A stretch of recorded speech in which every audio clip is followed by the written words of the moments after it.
Dans un contexte marqué par des menaces de plus en plus complexes et transversales, les députés de la première législature de la VE République réaffirment leur engagement à faire du cadre législatif un levier stratégique de protection des citoyens et de souveraineté nationale.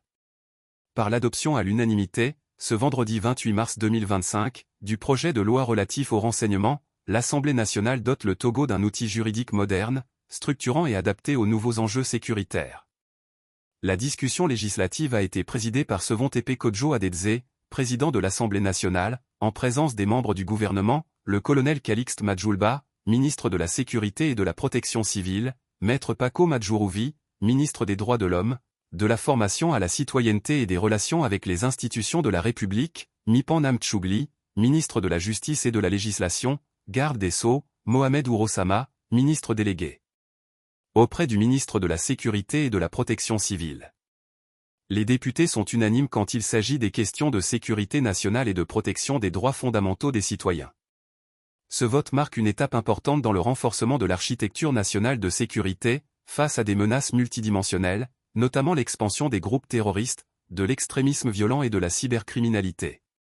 L'étude au fond de ce projet de loi a été portée par la Commission de la Défense et de la Sécurité.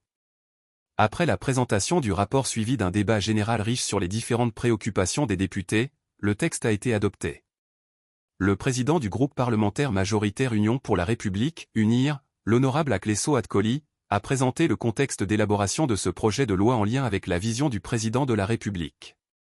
Je voudrais saluer le gouvernement, sous le leadership visionnaire et hors pair du chef de l'État, chef des armées, son Excellence Monsieur Faure Esozimag Gnassingbé, pour avoir initié ce projet, de lui exprimer notre gratitude pour les diverses mesures prises dans le cadre de la lutte contre le terrorisme et l'extrémisme violent dans la partie septentrionale de notre pays. C'est le lieu pour moi, de renouveler mes encouragements et mon soutien à l'endroit de nos forces de défense et de sécurité pour leur détermination, leur courage, leur bravoure et pour le sacrifice à la nation, a-t-il indiqué.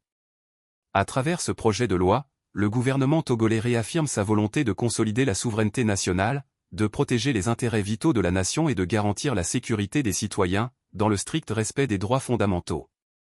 L'adoption de cette loi s'inscrit pleinement dans la vision éclairée de son Excellence Monsieur Faure Esozimag Gnassingbé, président de la République, qui place la sécurité et la protection des citoyens au cœur des priorités nationales.